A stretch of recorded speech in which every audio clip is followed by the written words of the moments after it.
Hello, fellow kids. Welcome to another Dip in the Shallow podcast. I hope you guys had a great week. I hope you guys are happy as watching this show on YouTube or Spotify. Remember, if you like this, always subscribe, share with your friends, follow us on Spotify, Instagram. That is a problem on Instagram. I'm forgetting on getting upload, but tomorrow morning the three updates, the new posts of the fewer three episodes, I will send it because in work I had to do some stuff that I couldn't access on my PC, and then I forgot it. And anyway, it will it will be posted. So if you are a follower of Dits on Instagram, please continue. And if you're not, please follow Dits on Instagram. Of course, on Spotify. Uh, I will admit something here. Spotify is my favorite platform of content. Okay, if I could, I just listen things and watch things on Spotify. That's ironic because YouTube is the most that I'm using these days. Mostly because the things that was only on Spotify are better in YouTube. Unlike this episode, in my opinion, this show, the Dits, it's better on podcast. It's better on Spotify. If you go to do YouTube, it's only because you have a YouTube Premium and you want to use it, which is my case. My cousin pays the YouTube Premium, and then I get a key, and then I listen my stuff all on YouTube Premium just for a casuality. I prefer to all my favorite show were in Spotify, and I prefer to use Spotify as my main. But if you are a Dits listener, you can use them both. So remember to follow Dits on Spotify and on YouTube. All right. I am back in my routine, so it's funny because when I was on vacation, I took the 2 weeks off Dits, but now I'm in a routine. I am uploading Dits quietly. That is that is fun. Not fun. That's a thing, and not quite much easy to explain for a public. Well, I don't have a real public, so I will just go on. I have something to say in the opening. Yes, I would like to use this opening to give some updates of the few you guys who like me say about comics. Because if I start to say about comics, it won't get a full block, and I won't stop at 10 minutes about comics. But some minutes ago, I ended one comic that I was. It was my line of reading, which is very good because I'm kind of financially, economically money need. I'm kind of better. Not because I'm earning much more, or this is it's getting better as a project. It's just because I'm spending less. I have more money, and then I can spend on my comic books. And I have a lot of comic books to read.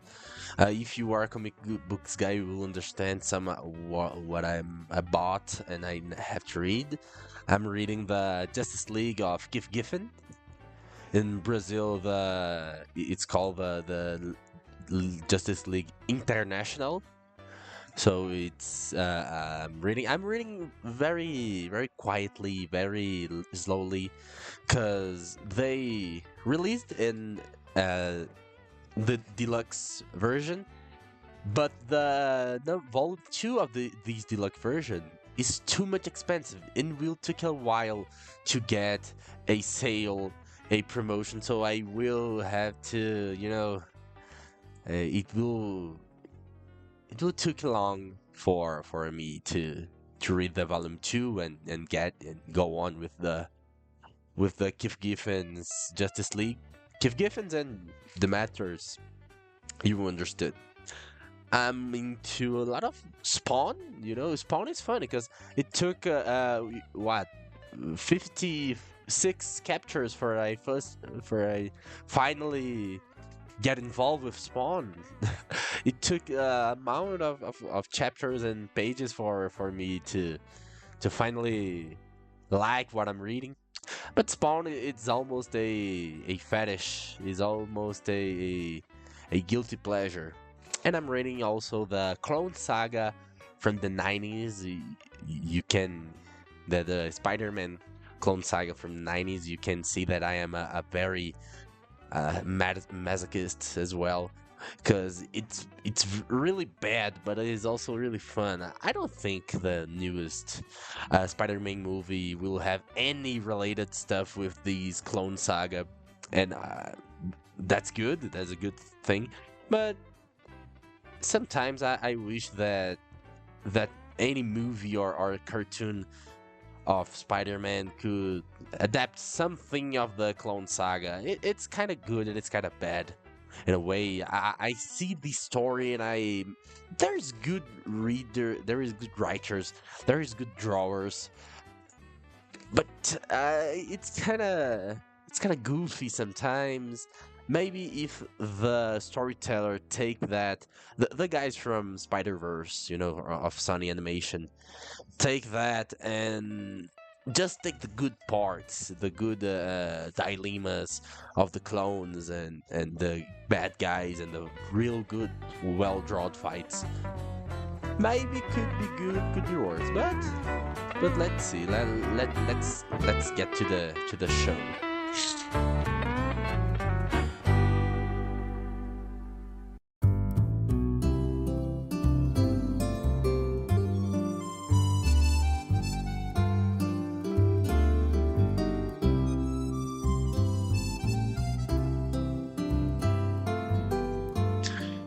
After the opening of the episode, I found myself looking for something that I never would.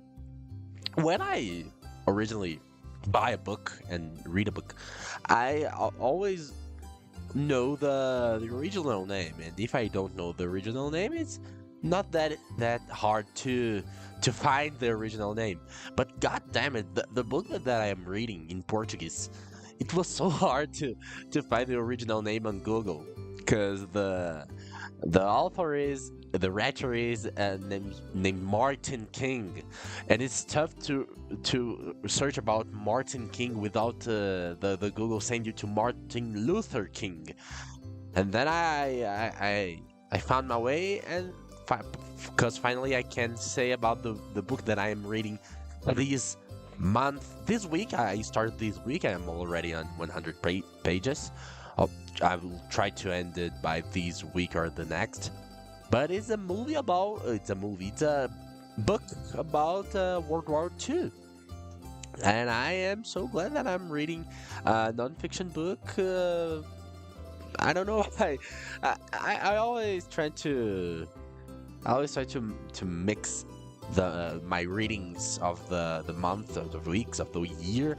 I always try to mix. I always try to see other stuff. I try not to just don't keep the things that I like.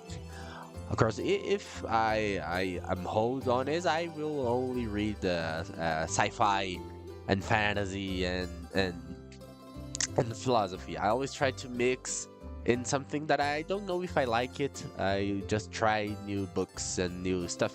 And the book I'm reading is the Martin King's Driving Back the Nazis. It have a subtitle. Wait a minute. The Light Liberation of Western Europe, Autumn 1944. It's a really big title, and it's a book about the liberation of course, you can imagine, it's about the liberation of Europe on the World War II, of course, in the anthem of in the 44. Oh, the title already tell about which is the book. It is a really good book. It's a really nice book. It's kind of different for me because when I'm thinking about story, I always try to get the most academic stuff, and the language is so different because this is not a academic book. This is a mainstream book. Your mom, your daughter, your grandmother, your aunt can just take this book and will have fun and understand everything, just like me, just like you, just like a professor or something. Not that I am a academical student that much. I'm not a master. I'm not a doctor, and I don't want to be. But I am on the academy of the on the university, and I always try when it's about some more serious stuff. I always try to seek the most academic source. And the language is really difficult, and always the reading is not delightful. It's not. I can enjoy the reading. But in this case, I can't because it's a mainstream book. Maybe some of the stuff in the book is not historically accurate, which is not a good stuff. When that's what you need when you're reading a storybook. But the narrative is great, and it's about the liberation and speaks about most of the allies in the western side of that liberation. So it begins with the Normandy. They don't speak a lot about the D.i.t.s, but it's like 3 minutes about the rescuing Private Ryan scene, and they follow up with some characters. It's fun how when you're not into a academic text and you take some book, always have a narrative going on, and it's always great. For me, the perfect amount of this is Sapiens from the Mr. Yuval Noah Harari. I'm speaking like that because I'm looking at the side of the book right up at me. And when is even a biography in the side of the Sapiens, I get some biographies, and there is the Stan Lee's biography by Abraham Relsman. When you read at these books, these driving out the Nazis or Sapiens or even every biography, you have this narrative scheme, which is right. You want to build a narrative for you treat the characters as characters. You treat the persons who, like the example, the people who lived with Stan Lee, you treat them as characters. Because if you are not in the university as an academic, and you are okay with the historically accurate stuff, you must create a narrative. You must speak in a way that you will engage me. Because the professor of Harvard or any university don't have the obligation of engage your student. The student have the obligation to read the fucking text and learn and get the story of it. And what's different in a biography? Because the author, besides making a good job and speak and tell the story of the person itself in the biography. I have another biography that I can see here is a Don Pedro. I almost say Don Peter II because I joke about it, but it's a biography of Dom Pedro II, the Brazilian emperor. Yes, Brazil was an empire, and yes, it was great before the Republic the public statement, which is really sad. Maybe Brazilian ones listen to me could will complain about that commentary of mine, but I will avoid it for a while. Maybe I can make a blog about I made a full show about Brazilian politics and Brazilian monarchy. Not today. And that's it. The professor don't need to. The researcher don't need to engage me when he's writing a journal, but the author need it, and that's why this book on driving the Nazis back it's so great. There is a lot of narratives going on of the squads which crossed Europe in German's direction. It's really funny. Of course, it's about war strategies, but in the limit of a book, a entertainment mainstream book, it's kind of fun. You see how the war escalates and the micro stories that is told between that great war battles.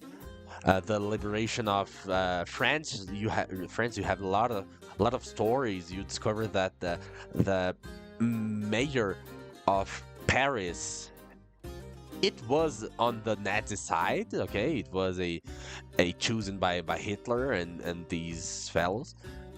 But even being on the Nazi occupation of France, France. Even being the French occupation, he is treated as a Paris savior, because he refused to burn Paris to the ashes, like Adolf would say. I probably should censor the name of the Mister with the mustache, because probably YouTube or Spotify is a fucking mess. Spotify, you can say whatever you want and that's okay, but YouTube's it's kind of okay, but I don't earn anything with this, so I won't I won't make any penny less or right. And you have a lot of stories on the liberation of French, of Luxembourg, of the Netherlands, of Belgium. Then you discover that the Belgium in the watch of the Nazis were worse than the German Nazis, which is crazy. Of course, if you are a history teacher, you can send a message on d.i.t.s@gmail.com, and you can send a message. And if you're not a professor, you can also send a email for me, a message, and tell me that I'm wrong, or maybe leave a comment. I will read them all. But you discover that about Belgium, you discover that about some regions of Luxembourg, that it's funny. The German Nazis were bad, were monsters, but there is some people in the country that was occupied that was worse than the Nazis. There is a story of these athletes that even with the Nazis' occupation, he didn't suffer a lot. He could practice every day. And then there was this day on the Ally came on his city, his village, that he was shot when he was running, doing the everyday training. He don't see the German patrols, and then he stared at the Allies coming. He didn't understand a fucking word that the Brits said. Then he took a shot, and he couldn't make his athlete job. And when he was asked, when he was interviewed, he just showed the scar of the bullet and said, "Well, I never had a problem with the Germans. The Allies made that." And of course, we know that story told us that who's right on that war. But evenly, how can I argue with this guy who took a shot of a stupid Brit? And how can I argue with him? Okay, the liberation was great for the world, but this guy, this is specifically asshole, he's mad at the Allies. Probably he wasn't a Jew, so he wouldn't tell this. But there, in this book, you have this micro. You have between the whole strategic story about the squads and the teams, who team will cross the Reno and then can invade the Netherlands, and by the south of the Netherlands invade German, and how there is a team on the south coming for the Italy, and the main team, probably the main team of the narrative, that could race straight after Belgium. There's the third, I guess it's the third or 20th squad by Mr. Montgomery or Monty, who was a really close to Eisenhower, but evenly it was a folk that nobody liked. Anyway, if you like World War II and story, you read this book. I don't know how historically accurate it is. I don't know if he has if he is available on where you live, but you can always do in the illegal way. But it's a great book, and that's my book of the week. I could the week of the month. I could speak a lot about it, and I hope you guys enjoy the book or not. Just send me a message if you don't like it. Don't forget to send a message to d.i.t.s at d.i.t.s at gmail.com. Thank you.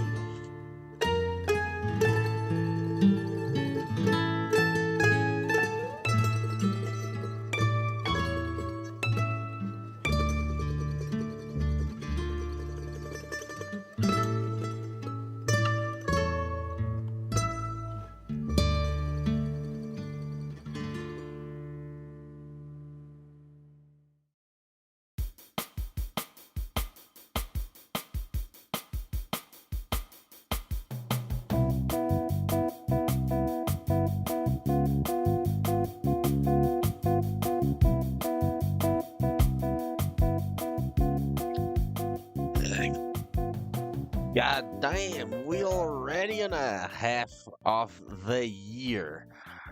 Not actually, we're not in the half the year. We're already past the half of the year.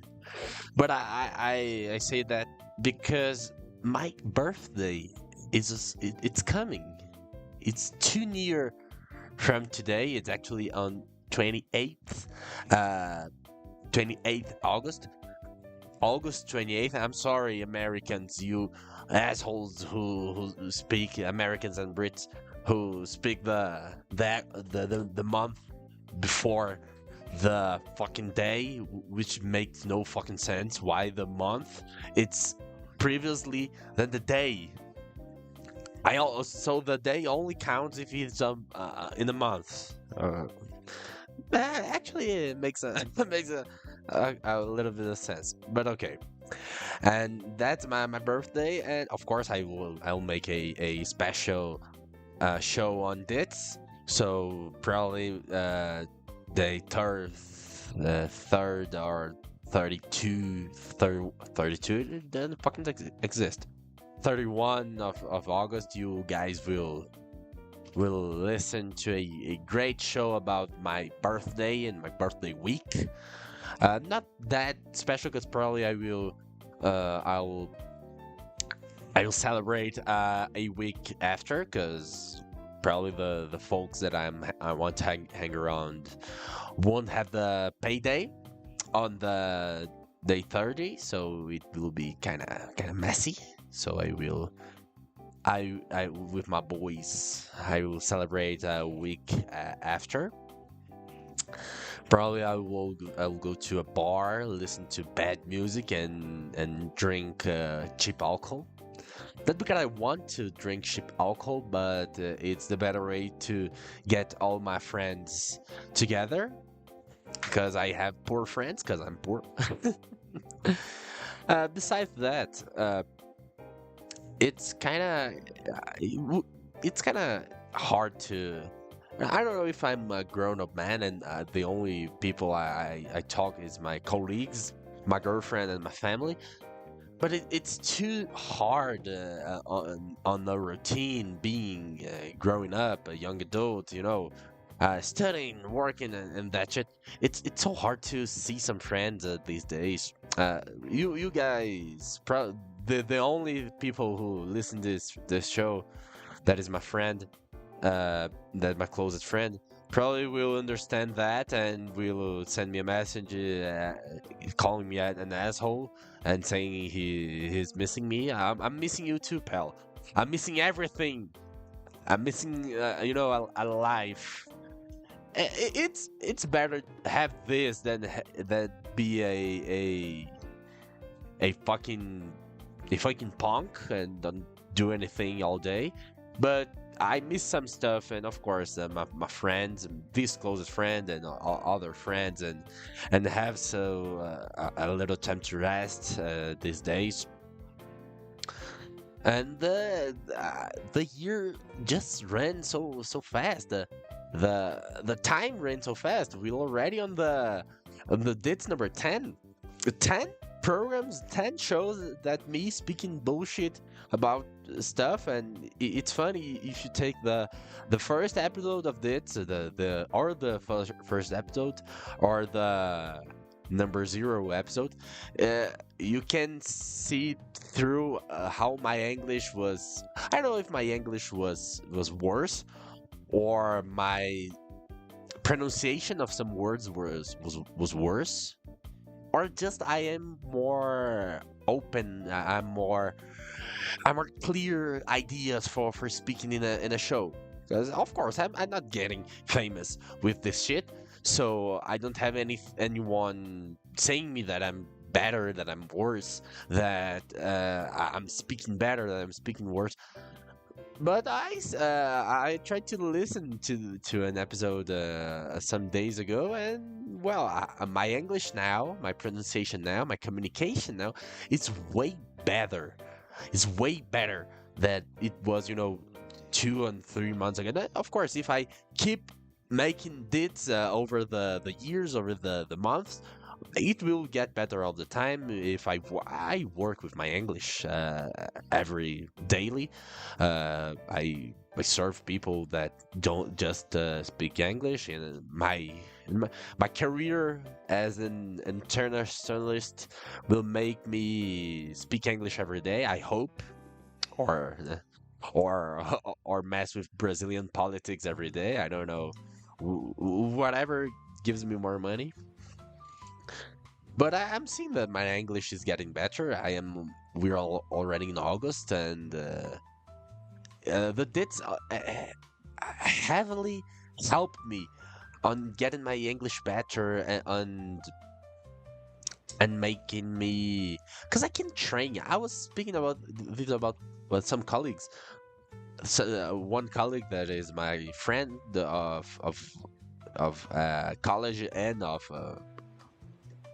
and by work, and he's the one of the fewest guys who knows that dits exist without me saying it. I'm sorry. And I tell him, because I train my English that it's besides being, these gayest stuff of making content and producing art, is also for me to get my English better, to train my English. And I'm I don't know if this is kind of waste of time. I could have been training this with other stuff, with other things. I'm not getting more formal in this. I'm getting more casual. So probably maybe my work, I couldn't use the same language as it, of course, but it helps. It helps a lot because I know when I change my mind settings, I chatted with other friends about this too, the change of the settings of your brain. Because when I'm speaking Portuguese, I have a setting on my brain, a setting where a setting that makes the words get turning on and being created while I'm thinking, and sometimes I already have the whole idea structured, and then I just need to find a way to express it. In English, it's way different because the language of you guys, the language of this language, I must change my brain setting, the way that I think things, the way that I structure my feelings and my whole thought. I don't know if I'm being clear. That's a problem too, because in English I can make words, I can make concepts really quick, can make jokes really quick. That's why I was listening to one of my greatest professors and inspirations. That is a Brazilian podcast who is Arthur Petri. He was a stand-up comedian too, and he told about that. When you are in English setting, the language, you can make things way quicker because it's a simpler. It's simpler. That's the word. It's more simple or simpler. It's more simple to build ideas, to build the punchline. When you're in the stand-up comedy, you have in all comedy you have the punchline concept that you need to really in a really quick way make a joke, make someone laugh. And in English, by the simpler way, the more simple way than the Portuguese or the Spanish or anything else, you can make you can make a really complex and abstract concept with just a word, because it can probably make up. Every time I use words that I don't even know if exist, but by the mixing of concepts, the mixing of radicals, the mixing of concepts, I can make a word that you guys instantly understand, instantly take it, and okay, let's go forward. It's really more objective. It's really more practical. Kind of that there is some folks, of course, Brazilian folks who speak Portuguese, that say the Brazilian Portuguese is preacher and the prettier. Okay, the word preacher is prettier, and the Portuguese and the English is kind of ugly and dumber. I don't know if dumber is the right word, but you will understand that English is so simple and kind of dumb sometimes that can't be that much pretty. But in Portuguese, you have a word for every single feeling, every single concept, every single abstraction that you have. That is a different word of other. So you have two really similar concepts, one born from another. Probably a new word will be created. In English, you can merge these two concepts, and on depending of the context, that merging thing will be better. Will be less words. Will be because it's a simpler language, and being the simpler language, most people can communicate. I don't know if an imperialist stuff on saying that the English is taught by everyone. I don't know. It's the scheme of the chicken and the egg. Who came first? The world speak English because it's simple, or it's simple because the world speak English. That's a really thing to think about it, because you can also You can also blame the imperialism, the American imperialism, the Brit imperialism. Okay, you can make this, but the Esperanto was made for the imperialists, and all it didn't came through because it was complicated, and there is no there is no country, there is no nation that adopted the Esperanto. Uh, that makes me think maybe. Oh, that I got an insight right now. Maybe Latin was as simple as English and is born. Because every language that we have today, well, the most of the language of the Western languages, was born of the Latin. And the Latin was spoke by a fucking empire that crosses the whole Europe and Asia and North Africa, that it was the Roman Empire. So maybe, maybe the Latin was so simple that the empire could use, and then of course the sons of the Latin, the Portuguese, the Spanish, get complicated. But the whole empire maybe could speak a simple language. But because when I remember the few times that I had to study Latin, Latin was indeed simple. It had the same stuff that I'm speaking about English, that you merge concepts and words and you become another another thing. The Latin has it. Don't. Besides that, that's how Portuguese is built. You have a radical in Portuguese that is probably Latin or Greek, and then you have the things that makes Portuguese hard. That is the rest of the verb, the rest of the word. But all the radicals, the first is just the concept, and Latin was just the concept.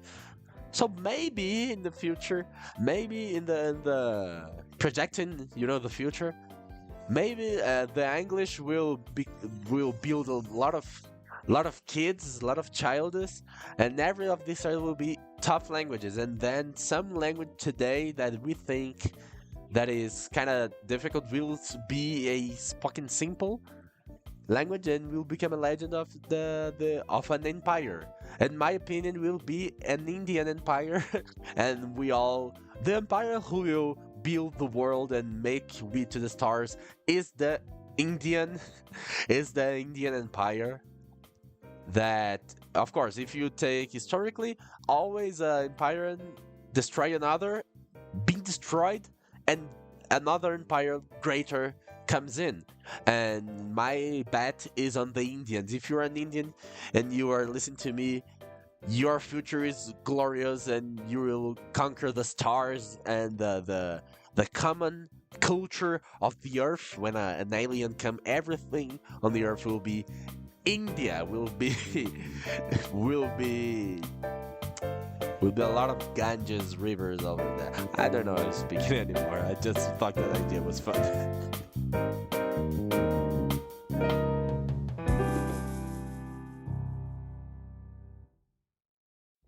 Well, that's it.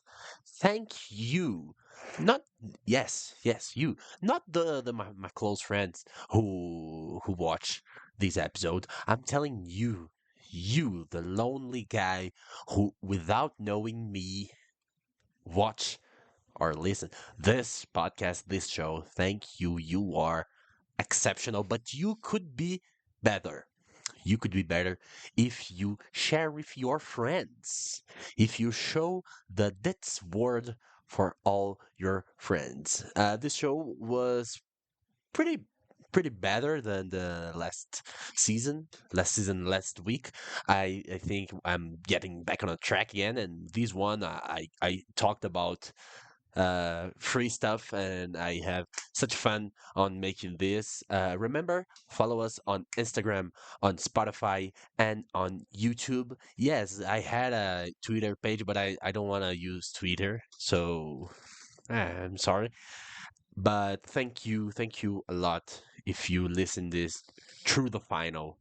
And remember, if you want me to send some message for me, all messages I will read. If you yell at me, I will make a blog only for you. So please send it to dits podcast at gmail.com. I will be very glad. Let's make this something. Let's make this a community and a independent project who just need your help. So okay, have a great weekend and see you next week.